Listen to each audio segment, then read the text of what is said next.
Hello dear students, बच्चों हम लोग इस वीडियो में क्या पढ़ने वाले हैं। इस वीडियो में हम लोग इंटीग्रेटिंग बाय पार्ट्स को ही आगे कंटिन्यू करेंगे। तो उसमें इंटीग्रेटिंग बाय पार्ट्स में एक टॉपिक आता है ट्रांसफ़र ऑफ इंटीग्रल।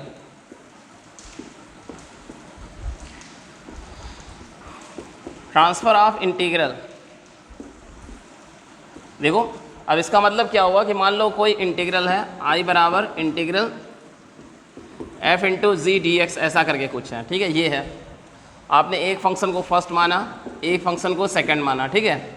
ये मैं पहले ही डिस्कस कर चुका हूँ पिछले वीडियो में कि फर्स्ट फंक्शन सिलेक्ट करने का क्या तरीका होता है, वो सारी बातें हो चुकी हैं ऑलरेडी। अब आपने इसे बनाना चालू किया, minus sign, first function as it is किया, सेकेंड वाले का इंटीग्रल किया, ठीक है, माइनस फर्स्ट फंक्शन का डिफरेंशियल किया, सेकेंड फंक्शन का फिर से इंटीग्रल किया, ठीक है। और ये क्या होता है, ये जो भी कुछ है ना, ये वाला जो भी कुछ है, और माइनस यहाँ पर आपको यही चीज़ फिर से दिखाई देती है ना, आई आपको फिर से दिखाई देता है। ऐसा कुछ एडजस्टमेंट हो जाता है। ये जो आपने फर्स्ट फंक्शन का डिफरेंशियल किया और सेकंड फंक्शन का इंटीग्रल किया, तो ये सिंप्लीफाई होके, ये पोर्शन सिंप्लीफाई होके फिर यही चीज़ दिखाई देती है, ठीक है, with some multiple of, with some integral multiple या फ्रैक्शनल मल्टीपल। माइनस में भी आ सकता है, हो सकता है प्लस में आ जाए, ऐसा हो सकता है, ठीक है। यहाँ पे माइनस है, सीधी सी बात है, फर्स्ट फंक्शन ऐसे ही रखा, सेकंड और इधर डिफ्रेंशिएट किया, सेकंड फंक्शन का इंटीग्रल किया, इसका इंटीग्रल किया यहाँ, और इसी का इंटीग्रल यहाँ भी किया, ठीक है। ऐसा अभी माइनस है, लेकिन अगले स्टेप पे क्या हो सकता है, प्लस भी आ सकता है, माइनस भी आ सकता है, और यही इंटीग्रल आपको फिर से दिखाई पड़ेगा ना, जो आप लेके चले हो वही फिर से दिखाई पड़ेगा। मतलब आपको ये दिखाई पड़ेगा ना, एफ जी, ठीक है, एफ जी डी एक्स दिखाई पड़ेगा आपको, प्लस में या माइनस में, और विद सम इंटीग्रल या फ्रैक्शनल मल्टीपल। यहाँ पे कोई वैल्यू दिखाई पड़ेगी, 2, 3, 4/3, 5/2, ऐसा दिखाई पड़ेगा। अब ये वैल्यू इधर ट्रांसफ़र कर देते हैं ना, ये वैल्यू इधर ट्रांसफ़र कर देते हैं, तो I1 प्लस या माइनस के जो भी है, और ये जो पोर्शन है, ये वाला जो पोर्शन है, इसको हम लोग सिंप्लीफाई करते हैं, ठीक है। राइट हैंड साइड में जो पोर्शन बच जाता है उसको हम लोग सिंप्लीफाई करते हैं, ठीक है। एक प्रॉब्लम से समझाते हैं, एक प्रॉब्लम करते हैं, फिर आपको समझाते हैं। इसको बोलते हैं, इस टॉपिक को क्या बोलते हैं, ट्रांसफ़र ऑफ इंटीग्रल, ठीक है। एक प्रॉब्लम से समझाते हैं। सपोज को करो, आपको ये इंटीग्रल बनाना है, e⁻³ 3x cos 4x dx, इसको बनाना है, ठीक है। तो इससे पहले नॉर्मल मेथड से बनाते हैं आपको ये समझाने के लिए ट्रांसफ़र ऑफ इंटीग्रल। फिर इसका एक मैजिक मेथड भी होता है जो इसको 10 सेकंड में बना देगा ना, 10 सेकंड में। नॉर्मल मेथड से टाइम लगता है, 2 मिनट 3 मिनट लगते हैं। एक मैजिक मेथड है जो उसको 10 सेकंड में बना देता है, वो मैजिक मेथड भी इसका सीखेंगे। तो आइलेट से पूछा भाई, आइलेट से पूछा कि किसको फर्स्ट माने, तो कौन कौन है हमारे पास, एक्सपोनेंशियल है, ये हमारे पास एक्सपोनेंशियल है, और ये हमारे पास ट्रिग्नोमेट्रिकल है। तो आइलेट ने कहा मेरी लिस्ट में कौन है पहले, हमने कहा भाई तुम्हारी लिस्ट में इन दोनों में से तो टी पहले है। तो वो कह रहा कि यार इसको फर्स्ट मानो, इसको सेकंड मानो, जो मेरी लिस्ट में फर्स्ट आए उसको, जो मेरी लिस्ट में पहले पड़े, मेरी लिस्ट में इलेट में जो पहले पड़े उसको फर्स्ट मानो। मैंने कहा मैं नहीं मानूंगा ना, मैं नहीं मानूंगा, मैं इसको फर्स्ट नहीं मानूंगा, मैं तो इसको फर्स्ट मानूंगा। कोई बात नहीं, ठीक है। मैंने आपको बताया था कि ऐसा इलेट हमेशा फॉलो करो, ये ज़रूरी नहीं है, इलेट हमेशा फॉलो करना ज़रूरी नहीं है। बहुत से सवाल हैं बिना इलेट फॉलो करे भी बन जाते हैं ना, कोई ज़रूरी नहीं है, मतलब 100%, ठीक है, फुल प्रूफ नहीं है। आप कोई ज़रूरी नहीं कि इलेट ही फॉलो करो, बिना उसके भी बन जाते हैं। खैर क्या करना होता है, फर्स्ट फंक्शन या minus sign, first function as it is रखा, और इधर फर्स्ट फंक्शन को डिफ्रेंशिएट करके रखा, ऐसा इस तरफ first function as it is रखा और इधर इसको डिफ्रेंशिएट करके रखा। और क्या करना, इसका इंटीग्रल क्या हुआ, sin 4x डिवाइडेड बाई 4 और sin 4x डिवाइडेड बाई 4 ये dx, ऐसा, ठीक है, ये कर दिया मैंने, ठीक है, ऐसा। अब क्या किया, ठीक है, क्या किया मैंने, इसमें फिर इंटीग्रेटिंग बाय पार्ट्स लगाया ना, मैंने इसमें फिर इंटीग्रेटिंग बाय पार्ट्स लगाया। इलेट के हिसाब से ये पहला होना चाहिए, नहीं मैं इसी को पहले मानता हूँ। इलेट के हिसाब से साइन को पहले मानना चाहिए, नहीं मैं साइन को नहीं मानता हूँ, मैं जो है मैं तो इसको मानूंगा, ठीक है। तो क्या हो गया, ये यहाँ क्या आ गया, e⁻³ sin 4x/4। मैंने इलेट का विरोध कर दिया कि भाई तुम्हारी बात नहीं मानूंगा। देखें बनता है सवाल कि नहीं बनता है, ठीक है, क्योंकि मैं पिछले वीडियो में बोल चुका हूँ कि इलेट हमेशा फॉलो करना ज़रूरी नहीं है। तो क्या करना होता है, minus sign, first function as it is रखा, इनफैक्ट ये 3/4 बाहर हो गया ना, 3/4 बाहर हो गया, ये 3 और 4 बाहर कर दिया, इसको नहीं मान रहे ना, मैं फिर से लिख दूँ इसको ना, मैं इसको फिर से लिख दूँ, -3/4 ई की power 3x sign 4x dx। इलेट के हिसाब से साइन को पहला मानना चाहिए, इसको सेकंड मानना चाहिए। मैंने फिर इसका विरोध कर दिया, मैंने कहा नहीं मानूंगा ना मैं, इलेट तुम्हारी बात नहीं मानूंगा। क्या चल रहा है, आई बराबर ई की power 3x sign 4x divided bye 4 और माइनस 3/4 क्या करते हैं, first function as it is रखते हैं और इस तरफ क्या करते हैं, डिफरेंशियल करते हैं। तो ई पावर 3x का डिफरेंशियल 3 की पावर 3x, माइनस के लेफ्ट में फर्स्ट फंक्शन को एज इट इज रखा और माइनस के लेफ्ट में फर्स्ट फंक्शन को एज इट इज रखा और माइनस के राइट में फर्स्ट फंक्शन को डिफरेंशिएट करके रखा। और सेकंड फंक्शन का क्या करेंगे, इसका क्या करेंगे, साइन 4x का क्या करेंगे, इंटीग्रल क्या आएगा, minus sign 4x minus sign x 4x/4 और माइनस साइन, ठीक है। ये इधर भी वैसा ही minus sine 4x/4 minus sine 4x/4 ऐसा ये चल रहा है भाई, ठीक है। अच्छा, और इस पूरे का इंटीग्रल, फिर इस पूरे का इंटीग्रल dx, इस पूरे का इंटीग्रल मैं फिर से एक बार कर दूं, देखो फिर से एक बार कर दे रहा हूँ। उस तरफ जा रहे हैं ना, उस तरफ की बात हो रही, माइनस 3/4, ये माइनस साइन लगाया, फर्स्ट फंक्शन को एज इट इज रखा इस तरफ और इस तरफ डिफ्रेंशिएट करके रखा। सेकेंड फंक्शन का इंटीग्रल क्या आया, साइन 4x का इंटीग्रल क्या आया, minus cos 4x/4 minus cos 4x/4। शायद मैं पहले गलत लिख गया था, कोई बात नहीं, अगर गलती हुई होगी तो सुधर गई, ठीक है। ये ऐसा first function as it is रखा और इस तरफ डिफ्रेंशिएट करके रखा और सेकेंड फंक्शन का इंटीग्रल किया, साइन 4x का माइनस कॉस 4x/4। आगे बढ़ते हैं, ठीक है, आगे बढ़ते हैं, क्या दिखा भाई, देखो आई बराबर 1/4 ई की पावर 3x साइन 4x और इधर क्या दिखा, ये हो गया माइनस प्लस 3/16 ई की पावर 3x cos 4x और इधर एक माइनस दूसरा माइनस तीसरा माइनस, तो हो गया माइनस, और ये 3/4 यहाँ भी और 3/4 यहाँ भी, 9/16 माइनस 9/16 और इंटीग्रल के अंदर दिखाई दिया ई की power 3x cos 4x dx। अब मिलाओ भाई, देखो यही चीज़ आ गई ना, यही चीज़ यहाँ पे आ गई, देखो, और आगे क्या हो गया, 9/16 से गुणा हो गया। तो ये थोड़ा सा और इसको सिंप्लीफाई करते हैं, तो ये हो गया 4 sine 4x plus 3 cos 4x 4 sine 4x plus 3 cos 4x और e पावर 3x/16 और माइनस 9/16 i, ये वैल्यू 9/16 i। इधर क्या चल रहा है, i, ये 9/16 i को इधर भेज दो तो i कॉमन 1 + 9/16, ठीक है, ऐसा। और ये चीज़ आपकी उतर रही होगी ना, ये यहाँ पे उतर रही होगी, ठीक है, ये पूरा चीज़ यहाँ पे उतर रहा होगा, ऐसे कर देता हूँ, ठीक है। तो ये कितना हो गया i और यहाँ कितना हो गया, ये पूरा चीज़ है यहाँ पे, ठीक है, ये पूरा चीज़ 16 और 9 25 25/16 इधर भेजा तो 16/25 और इधर क्या वैल्यू है, इधर ये क्या वैल्यू है, 4 sine 4x plus 3 cos 4x divided by 16, ठीक है, डिवाइडेड बाय 16। एक e पावर 3x भी है, e पावर 3x, अच्छा ये 16 और ये 16 कट जाएगा और एक प्लस c लिख देंगे, ठीक है, ऐसा ये है भाई, ठीक है। तो ये कहलाता है ट्रांसफ़र ऑफ इंटीग्रल, कि ये जो इंटीग्रल था वही इंटीग्रल आपको फिर दिखाई दिया राइट हैंड साइड में प्लस या माइनस साइन के साथ, और आगे कुछ इंटीग्रल या फ्रैक्शन मल्टीपल। और ये जो चीज़ थी, ये 9/16 को मैंने इधर ट्रांसफ़र किया, उधर एक i पहले से है, वो i और इसका i कॉमन हो गए, ब्रैकेट में आ गया 1 + 9/16, तो ये वैल्यू हो गई 25/16, वो इधर भेजी तो 16/25, इधर पहले से एक 16 चल रहा है डिनोमिनेटर में, तो ये 16 और ये 16 कट गया, बाकी बचा हुआ आपका आंसर है। तो ये चीज़ कहलाती है ट्रांसफ़र ऑफ इंटीग्रल। और जैसा कि मेरा वादा था, इसका एक मैजिक मेथड, तो मैं आपको इसका एक मैजिक मेथड बता देता हूँ भाई, ठीक है, मैं आपको इसका एक मैजिक मेथड बता देता हूँ।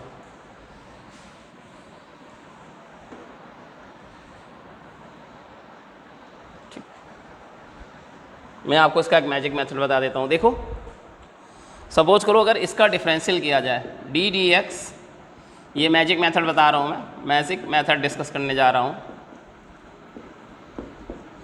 डी डी एक्स ई पावर ए एक्स कॉस बी एक्स, अगर आप इसे डिफ्रेंशिएट करें तो क्या नज़र आएगा? डिफरेंशियल करना आप जानते होंगे, a e power A x cos b x और माइनस ई पावर ए एक्स और b cos b sine B x, b sine B x, ये दिखाई देगा। यानी कि ई पावर ए एक्स कॉमन हो गया, यहाँ दिखा a cos b x minus b sine B x, ऐसा दिखा आपको, ठीक है, ये दिखा। ये d D x of E power A x cos b x का है। और इसी तरह से अगर आपने D D x of E power A x sine B X को किया, ठीक है, D D x of E power A x sine B X को किया, डिफरेंशियल किया ना, डिफरेंशियल किया तो क्या दिखाई देगा? ए ई की पावर ए x sine B x plus b e की पावर ए एक्स कॉस बी एक्स, ये दिखा, ये आपको डिफरेंशियल दिखा। इसमें से ई पावर ए एक्स कॉमन हो गया, यहाँ पे क्या दिखा? A sine B x, a sine B x plus b cos b x दिखा। तो ये आपकी जो है डिफरेंशियल की वैल्यू है। अब सपोज करो आपको इंटीग्रल करना है ना, सपोज करो आपको इंटीग्रल करना है, ई पावर ए x cos b x d x का इंटीग्रल करना है। यहाँ आपको ई पावर ए एक्स साइन बी एक्स का इंटीग्रल करना है, ठीक है, इंटीग्रल करना है भाई। तो इंटीग्रल का मैजिक मेथड है कि ये जो डिफरेंशियल वाली वैल्यू थी वही लिख दो, ठीक है, जो आपकी डिफरेंशियल वाली वैल्यू थी वही लिख दो। बस क्या करना है, बस नीचे ए स्क्वायर प्लस बी स्क्वायर से डिवाइड करना है ना, ए स्क्वायर प्लस बी स्क्वायर से डिवाइड करना है, ए स्क्वायर प्लस बी स्क्वायर से डिवाइड करना है। अच्छा क्यों, ऐसा क्यों गुरु जी? वो बताऊंगा, ठीक है, आगे किसी वीडियो में बताऊंगा कि इस मैजिक मेथड के पीछे क्या लॉजिक है, आगे किसी वीडियो में बताऊंगा आपको। फिलहाल आप इस मैजिक मेथड को समझें, आगे कभी इसका लॉजिक बताऊंगा। अच्छा एक काम और करना है, ठीक है, ये तो करना है ए स्क्वायर प्लस बी स्क्वायर से डिवाइड। ए बी क्या है गुरु जी? देखो एक्स का कोफिशिएंट है, यहाँ एक्स का कोफिशिएंट और यहाँ एक्स का कोफिशिएंट ना, दोनों का स्क्वायर करके जोड़ करके डिवाइड कर देना है। डिफरेंशियल वाली वैल्यू में ये दोनों एक्स के कोफिशिएंट का स्क्वायर करके जोड़ के डिवाइड कर देना है। एक काम और देखो, यहाँ पे हमें दो ट्रिग्नोमेट्रिकल फंक्शन दिख रहे हैं, कौन कौन से? कॉस और साइन, ठीक है, कॉस और साइन, यहाँ भी दो ट्रिग्नोमेट्रिकल फंक्शन दिख रहे हैं, साइन और कॉस। तो जो नया ट्रिग्नोमेट्रिकल फंक्शन आया, जो नया ट्रिग्नोमेट्रिकल फंक्शन आया, जैसे यहाँ कॉस बी एक्स तो सवाल में था, ये वाला नया आ गया ना, जो नया आ गया उसका साइन बदल दो, साइन चेंज कर दो। जैसे इसमें ये दो आए हैं, तो ये तो पहले से था सवाल में, ये नया आया, जो नया वाला आया है, जो नया वाला है उसका साइन चेंज कर दो, ठीक है, ये मैजिक मेथड है। अब मैं आपको इसी सवाल में अप्लाई करके दिखाता हूँ, जो मेथड, जो सवाल हम लोगों ने अभी किया है उसमें अप्लाई करके दिखाता हूँ। डी डी एक्स ऑफ ई की पावर 3x कॉस 4x ना, ये ऐसा है, इसमें मैं अप्लाई करा के आपको दिखाता हूँ।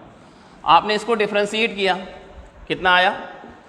3 e की power 3x cos 4x minus 4 e की पावर 3x साइन 4x, ये आ गया, ठीक है। इसमें से क्या हुआ? e की पावर 3x बाहर हो गया, यहाँ क्या हो गया? 3 cos 4x minus sign 4x, ये किसकी वैल्यू आई? डिफरेंशियल की वैल्यू आई। अब किससे डिवाइड करना है? x के कोफिशिएंट से। x का कोफिशिएंट कितना है? 3, और यहाँ कितना है? 4, दोनों का स्क्वायर करके जोड़ करके डिवाइड कर देना है, ऐसा। और जो नया आया ना, नया कौन सा आया? नया साइन वाला आया, कॉस वाला तो पहले से था, उसका साइन चेंज कर देना, नए वाले का साइन चेंज कर देना है। अब मिलाओ भाई, देखो ये आंसर लिखा हुआ है, कितना लिखा हुआ है?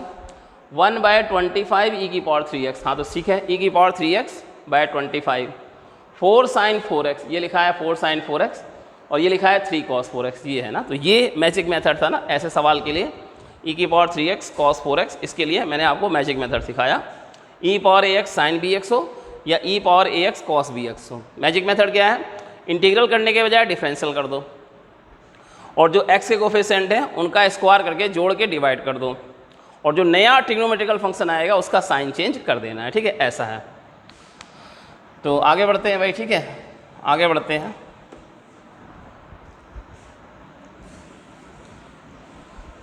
इसी वीडियो में हम लोग आगे बढ़ते हैं। इंटीग्रेटिंग बाय पार्ट्स में एक चीज़ और डिस्कस करते हैं, ठीक है, ये कहलाता है कैंसिलेशन ऑफ इंटीग्रल।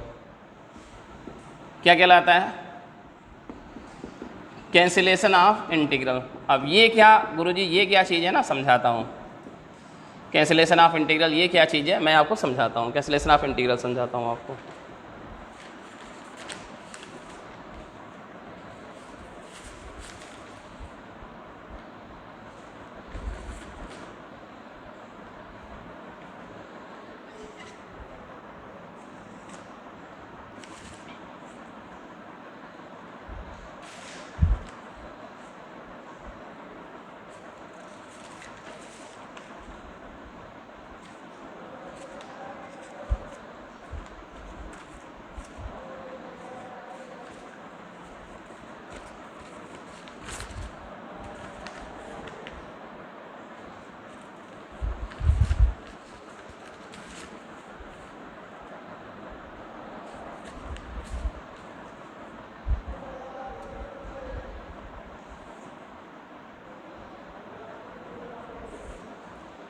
हाँ देखो भाई, इसमें क्या है, मान लो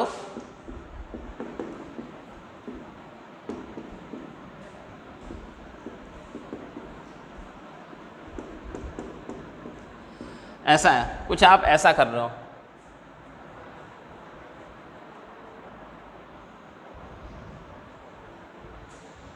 कोई इंटीग्रल था यहाँ था, मान लो कोई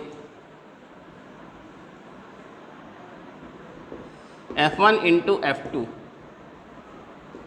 ऐसा था, कोई इंटीग्रल था f1x इंटू m2x, ऐसा कोई सवाल आपको दिया गया है। दो फंक्शन प्रोडक्ट में है f1x इंटू f2x, और आपने क्या किया, इसके दो पार्ट कर दिए। किसी भी तरीके से आपने f1 f2 के दो पार्ट कर दिए। एक पार्ट हो गया gx fx और दूसरा पार्ट हो गया पाई एक्स साई एक्स, ऐसा कुछ हो गया। ठीक है, दो पार्ट कर दिया आपने। तो एक पार्ट में आ गया g into F D X plus phi into psi D X, plus भी हो सकता है माइनस भी हो सकता है, ऐसा। अब हमने इसमें लगाया इंटीग्रेटिंग बाय पार्ट्स, माइनस के लेफ्ट साइड और माइनस के राइट साइड। क्या करोगे आप, मान लो ये फर्स्ट फंक्शन है, ये सेकंड फंक्शन है, तो आप क्या करोगे, first function as it is उतारोगे, ठीक है, और इस तरफ डिफ्रेंशिएट करोगे।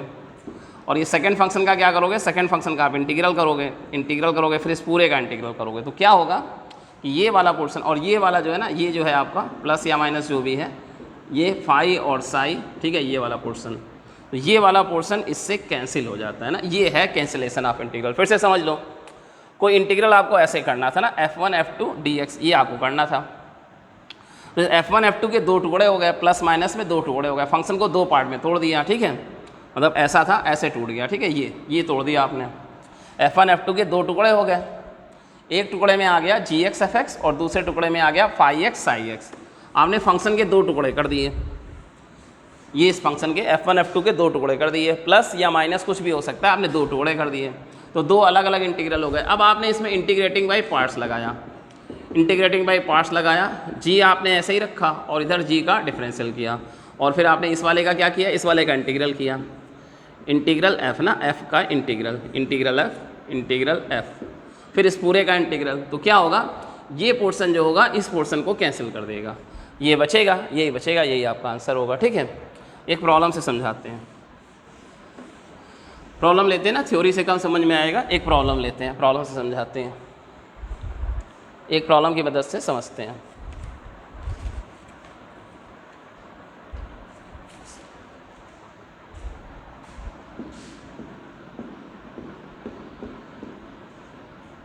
इंटीग्रल e की power x 1 minus sine x, 1 minus sine x बटे 1 minus cos x d x, ऐसा ये है। ठीक है, अब ये जो e पावर x के साथ ये जो ट्रिग्नोमेट्रिकल फंक्शन दिख रहा है ना, ये एक अलग ही, मतलब e पावर x, ये वाला e पावर x और fx ना, ये जो है e पावर x के साथ जब कोई फंक्शन हो तो इन दोनों के बारे में सोचना चाहिए, कैंसलेशन ऑफ इंटीग्रल के बारे में सोचना चाहिए, और इससे पहले जो आपको पढ़ाया ट्रांसफ़र ऑफ इंटीग्रल, उसके बारे में सोचना चाहिए। जब भी आपको e पावर x के साथ fx दिखाई दे, जो आज का वीडियो जो है इसी पर बेस्ड है, e पावर x fx, कुछ चीज़ें तो मतलब बिल्कुल नज़र में रहनी चाहिए ना, कुछ चीज़ें हमेशा नज़र में रहनी। जैसे ही e पावर x दिखे, उसके साथ कोई दूसरा फंक्शन दिखे, तो पहली चीज़ ये सोचो, क्या कैंसलेशन ऑफ इंटीग्रल लगेगा, क्या ट्रांसफ़र ऑफ इंटीग्रल लगेगा। ठीक है, अगर e power x sine x दिख जाए ना, e power x sine X दिख जाए, ई पावर 3x साइन 4x ऐसा कुछ दिख जाए, तो इससे पहले वाला ट्रांसफ़र ऑफ इंटीग्रल, और इसका तो मैजिक मेथड भी होता है, ठीक है। नहीं तो आप इसके बारे में सोचिए, कैंसिलेशन ऑफ इंटीग्रल के बारे में सोचिए, मैं इसे और डिटेल में डिस्कस करता हूँ। देखो e power x 1 minus sine x, और 1 माइनस साइन एक्स को मैंने लिख लिया 1 minus 2 sine X by 2 cos X by 2, half angle formula लगा लिया, और 1 माइनस कॉस एक्स की जगह आ जाएगा 2 साइन स्क्वायर एक्स बाई 2 ऐसा dx, ठीक है। ये क्यों कर लिया गुरुजी, हमें कैसे पता लगेगा भाई? देखो अभी आपको समझ में आता है ना, अगले स्टेप पे समझ में आएगा। क्या हो गया, इंटीग्रल ई की पावर एक्स 1/2 और साइन स्क्वायर ऊपर चला जाएगा, तो यहाँ दिखेगा 1/2 कॉसेक स्क्वायर एक्स बाई 2 और माइनस इधर एक साइन कट गया, 2 कट गया, कॉस बटे साइन का क्या हो गया cot x by 2 cot x by 2 dx, ठीक है ऐसा, ठीक। तो ये क्या दिखा आपको, e power x 1/2 e power x cosec square x by 2 dx, ठीक है, एक इंटीग्रल में, माइनस दूसरे इंटीग्रल में क्या दिखा, e power x cot x by 2 dx, ये दिखा, ठीक है। इसके मैंने इस फंक्शन के मैंने दो टुकड़े कर दिए, एक में 1/2 कॉसेक स्क्वायर एक्स बाई 2 और दूसरे में माइनस कॉट एक्स बाई 2, ठीक है। ये दोनों इंटीग्रल अलग अलग हो गए। अब मैं इसमें लगाने जा रहा हूँ इंटीग्रेटिंग बाई पार्ट्स, इसको फर्स्ट फंक्शन माना और इसको सेकंड फंक्शन माना। गुरुजी हमें कैसे पता चलेगा? ठीक है भाई, प्रैक्टिस की बात है, प्रैक्टिस की बात है। दूसरा डिजाइन पैटर्न, जब भी ई पावर एक्स दिखे और उसके साथ कोई फंक्शन दिखे तो कैंसिलेशन ऑफ इंटीग्रल के बारे में सोचो। कैंसिलेशन ऑफ इंटीग्रल मैंने बता दिया, अपनी जो प्रॉब्लम है उसके दो टुकड़े कर दो और उन दो टुकड़ों में से किसी एक के ऊपर इंटीग्रेटिंग बाई पार्ट्स लगाओ। जब आप इंटीग्रेटिंग बाई पार्ट्स लगाओगे इसमें तो इसके भी दो टुकड़े बनेंगे। इस पे लगा रहा हूँ तो इसके दो टुकड़े बनेंगे, एक टुकड़ा जिसमें इंटीग्रेशन आएगा, दूसरा टुकड़ा जिसमें इंटीग्रेशन नहीं आएगा। तो इसका जो दूसरा टुकड़ा होगा इंटीग्रेशन वाला, वो इस टुकड़े को कैंसिल कर देगा। ठीक है, कैसे पता लगेगा? प्रैक्टिस। दूसरा डिजाइन की ई पावर एक्स के साथ फंक्शन कोई बैठा हुआ है। ठीक है, ये चीज़ को दिमाग में रखते हुए क्या आया 1/2 e power x cosec square x by 2 ये dx। ठीक है, ऐसा इसको इंटीग्रेट नहीं करना है, इसको नहीं करना है, इसको एज इट इज रखो माइनस। अब ये first function as it is आया, यहाँ minus sign, first function as it is आया, इधर इसका डिफरेंशियल तो कॉट एक्स बाई 2 का differential minus cosec square x by 2 और चेन रूल से फिर x बाई 2 का 1/2 और इसका इंटीग्रल ना सेकंड वाले का इंटीग्रल ई पावर एक्स का इंटीग्रल क्या होता है ई पावर एक्स, ई पावर एक्स का इंटीग्रल क्या होता है ई पावर एक्स और इस पोर्शन का dx। अब आप ध्यान से देखो भाई, ये वाला पोर्शन इस पोर्शन से कैंसिल, 1/2 की जगह 1/2 ई पावर एक्स की जगह e power x, cosec square x by 2 की जगह कॉसेक स्क्वायर एक्स बाई 2 और ये वाला प्लस में है और माइनस गुणे माइनस ये वाला माइनस में है। क्या आ जाएगा आपका आ जाएगा कॉट एक्स बाई 2, ठीक है, minus cot x by 2 e power x plus c. ये आपका आंसर आ गया। तो फिर से सुनो, मुझको ई पावर एक्स के साथ एक फंक्शन दिख रहा था ना, मुझे ई पावर एक्स के साथ एक फंक्शन दिख रहा था। इस फंक्शन के मैंने दो टुकड़े किए, एक टुकड़ा क्या दिखा दिया कॉसेक स्क्वायर एक्स बाई 2 और एक टुकड़ा दिखाई दिया कॉट एक्स बाई 2। दोनों इंटीग्रल अलग अलग किए। पहला वाला इंटीग्रल अलग ऐसे ही रखा रहा और दूसरे वाले इंटीग्रल में बाई पार्ट्स लगाया। तो जब दूसरे वाले इंटीग्रल में बाई पार्ट्स लगाया तो उसके फिर दो टुकड़े हो गए। इस दूसरे वाले टुकड़े में इंटीग्रल साइन था तो इस इंटीग्रल ने इस इंटीग्रल को कैंसिल कर दिया। तो ये कहलाता है कैंसिलेशन ऑफ इंटीग्रल। और समझने के लिए एक दो प्रॉब्लम्स और करते हैं ना, और समझने के लिए एक दो प्रॉब्लम्स और करते हैं, इस टॉपिक को समझने के लिए एक दो प्रॉब्लम्स और करते हैं।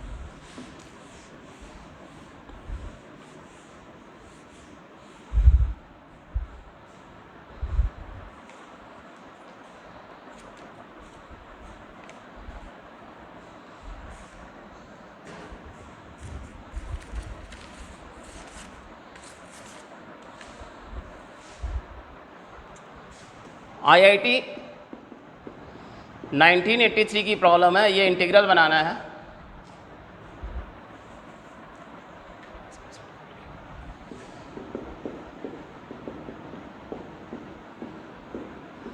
ये इंटीग्रल बनाना है। अब ई पावर एक्स के साथ मुझको ये फंक्शन दिख रहा है। जैसे ही ई पावर एक्स के साथ मुझे ये फंक्शन दिखा, मेरे दिमाग की बत्ती जली कि भाई इसके दो टुकड़े करने हैं। ठीक है, कैसे करें, देखो ऐसे करते हैं, x माइनस 1 की जगह x प्लस 1 माइनस 2 कर दिया और x प्लस 1 का whole cube e power x dx।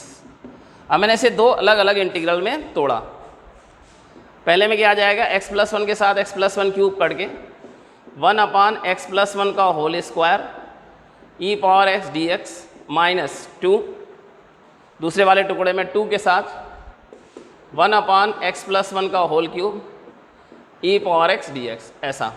ठीक है, अब मैंने क्या किया, इसको एज इट इज रहने दिया, इसमें इंटीग्रेटिंग बाय पार्ट्स लगाया, इसको फर्स्ट माना और इसको सेकंड माना। ठीक है, अच्छा कैसे होता है, आपको पता है कैसे होता है, minus sign, first function as it is रखा, इस तरफ first function as it is रखा, 1 अपान एक्स प्लस 1 का होल स्क्वायर और इस तरफ इसका डिफरेंशियल, तो 1 अपान एक्स स्क्वायर का होता है माइनस 2 अपान एक्स क्यूब, तो ये आ गया माइनस 2 अपान एक्स प्लस 1 का होल क्यूब, और ये सेकंड वाले का इंटीग्रल e पावर x दोनों तरफ इंटीग्रल, और फिर इस पूरी वैल्यू का इंटीग्रल, ये इस तरफ राइट हैंड साइड वाली पूरी वैल्यू का इंटीग्रल, और इधर क्या रखा है माइनस 2 e पावर x बटे x प्लस 1 का होल क्यूब dx। तो देखिए ये क्या होगा, माइनस माइनस प्लस 2 बटे x प्लस 1 का होल क्यूब, और इधर माइनस 2 बटे x प्लस 1 का whole cube, e power x दोनों में है, तो ये पोर्शन इस पोर्शन के साथ कैंसिल हो जाएगा। आपको क्या दिखाई पड़ेगा, 1 अपान एक्स प्लस 1 का होल स्क्वायर e की पावर x प्लस c। तो जैसे ही आपको एफ एक्स ई पावर x के साथ, जैसे ही e पावर x के साथ एक फंक्शन दिखाई दे, तुरंत आपको कैंसिलेशन ऑफ इंटीग्रल के बारे में सोचना चाहिए। अब देखो एक्चुअली स्टैंडर्ड फॉर्म ये होती है, जो मैं बता रहा हूँ ना, वो स्टैंडर्ड फॉर्म वो ये होती है, स्टैंडर्ड फॉर्म ये होती है e power x F x plus f dash x. Actually इसको बनाना ही नहीं था ना, मैं बना दिया आपको, इसको बनाना ही नहीं चाहिए था ना, इस सवाल को बनाना ही नहीं चाहिए था। जैसे ही f x plus f dash x दिखे, ई पावर एक्स के साथ f x plus f dash x दिखे, तो इसका आंसर आ जाता है ई पावर एफ एक्स तुरंत, उसको बनाना ही नहीं चाहिए ना। ये तो डायरेक्ट मेथड है ना, ये डायरेक्ट मेथड है इस सवाल का, ये डायरेक्ट मेथड है, मुझे इसको बनाना ही नहीं चाहिए था। ये सवाल जो मैंने बनाया ना, नहीं बनाना चाहिए था। ये तो स्टैंडर्ड मेथड है, e power x f x plus f dash x का क्या आता है, e power x f x आता है। देखो देखो भाई, यहाँ पे क्या था, ये लिखा था ना आपने, ये देखो, ये देखो ऐसा था, 1 अपान एक्स प्लस 1 का होल स्क्वायर माइनस 2 बटे एक्स प्लस 1 का होल क्यूब, ये था ये। ठीक है, मुझे इस सवाल को बनाना ही नहीं चाहिए था। देखो आप, देखो क्या ये एफ है, क्या ये एफ डैश है, मैंने क्या बताया, ई पावर एक्स के साथ f x plus f dash. ठीक है, अब गुरुजी यहाँ तो माइनस है, नहीं माइनस नहीं है भाई, वो एफ डैश की वैल्यू है माइनस में। ठीक है, ये मत समझना कि यहाँ माइनस है, जब आप इसको डिफ्रेंशिएट करोगे ना तो उसमें माइनस आएगा, वो माइनस है।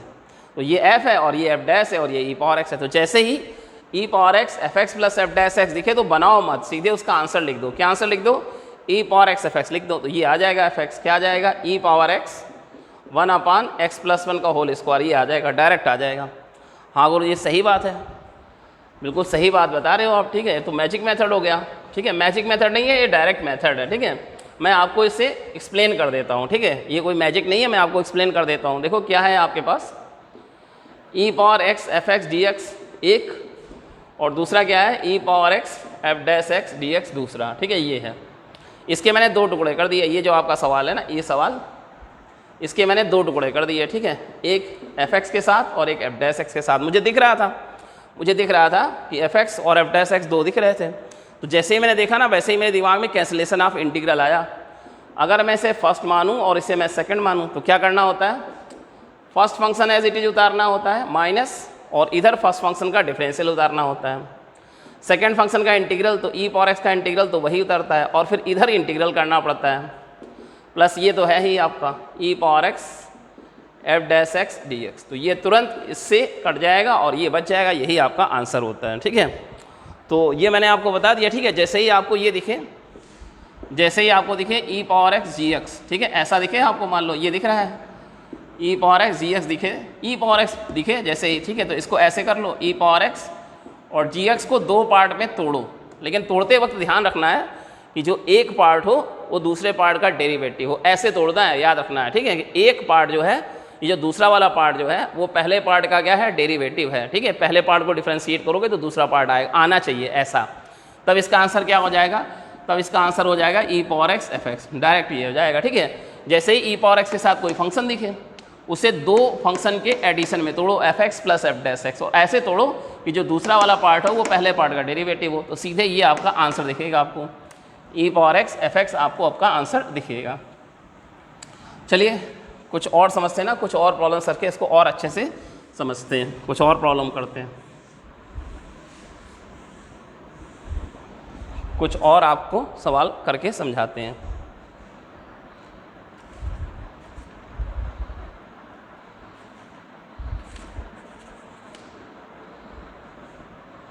ये क्वेश्चन है e पावर x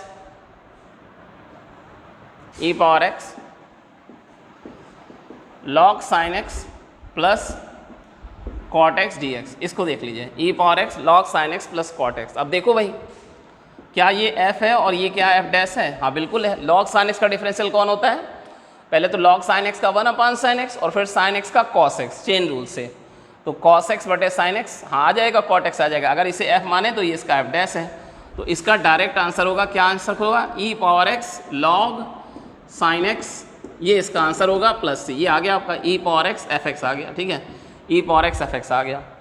थोड़ा और समझा दो गुरुजी, लो समझा देते हैं, e power x log sin x, e power x log sin x dx plus e power x cot x dx, ऐसा कर लिया, अलग अलग कर लिया दोनों को। इसमें मैंने इंटीग्रेटिंग बाय पार्ट्स लगाया, इसको फर्स्ट माना और इसको सेकंड माना। फर्स्ट सेकंड की बहस बहुत हो चुकी ना कि कौन फर्स्ट मानेंगे कौन सेकंड मानेंगे, इसकी बहस तो हो चुकी है पिछले वीडियो में। तो first function as it is रखा, माइनस साइन के इस तरफ first function as it is रखा और उस तरफ फर्स्ट फंक्शन का डिफरेंशियल, तो log sin x का 1/sin x और sin x का फिर cos x, चेन रूल से, और फिर इसका सेकेंड फंक्शन का इंटीग्रल इंटू ई पावर एक्स इंटू ई पावर एक्स इंटू ई पावर एक्स, और इधर माइनस साइन के जो राइट साइड वाला है उसका इंटीग्रल करना होता है, प्लस ये आपका उतर रहा है plus e power x cot x d x, ठीक है। ये आपका इससे कैंसिल हो जाएगा, ठीक है। ये है कैंसिलेशन ऑफ इंटीग्रल, इसको बोलते हैं कैंसिलेशन ऑफ इंटीग्रल, ठीक है भाई, ऐसा हो गया ना।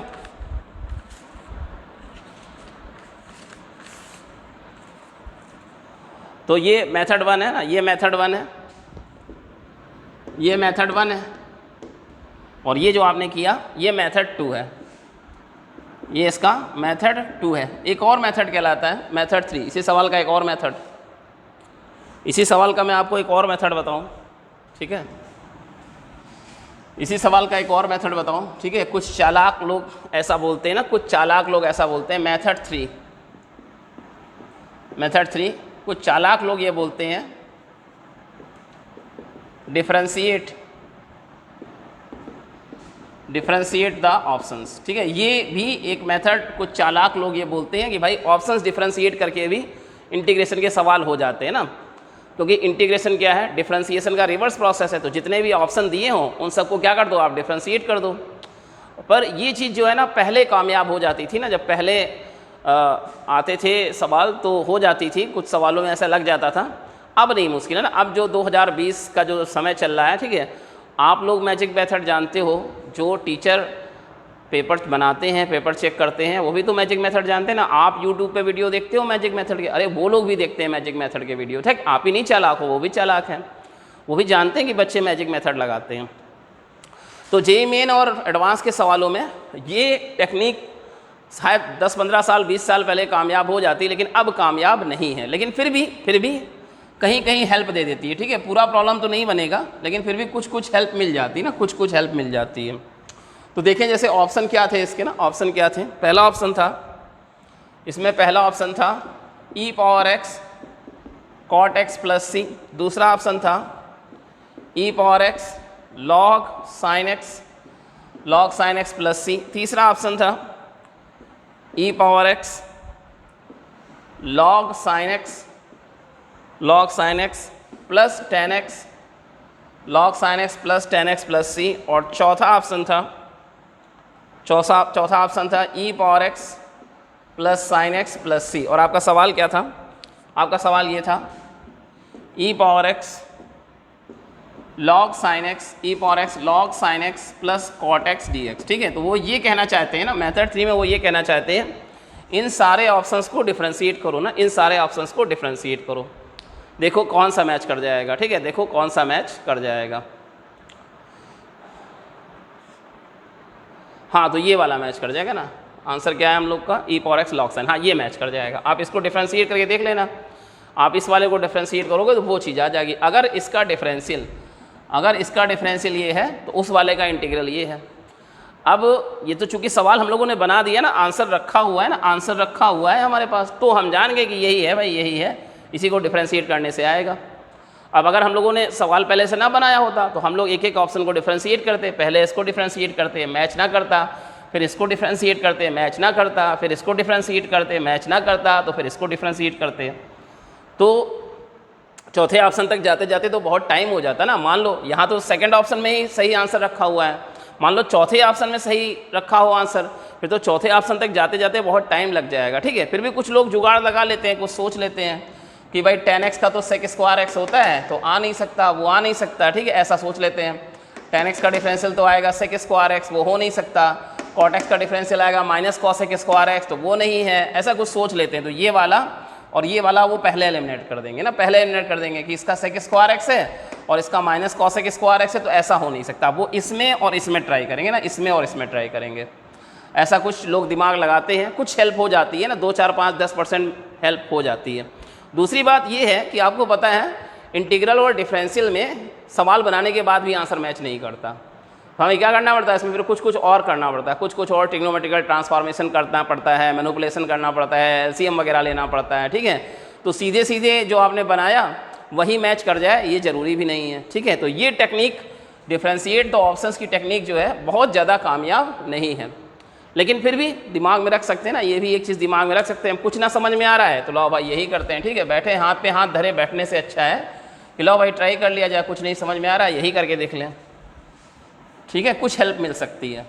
ये जो मेथड थर्ड है इससे कुछ हेल्प मिल सकती है ना, पूरी तरीके से ये कामयाब नहीं है ना, इसी पर डिपेंड मत हो जाइए, ठीक है, इसी पर डिपेंड मत हो जाइए।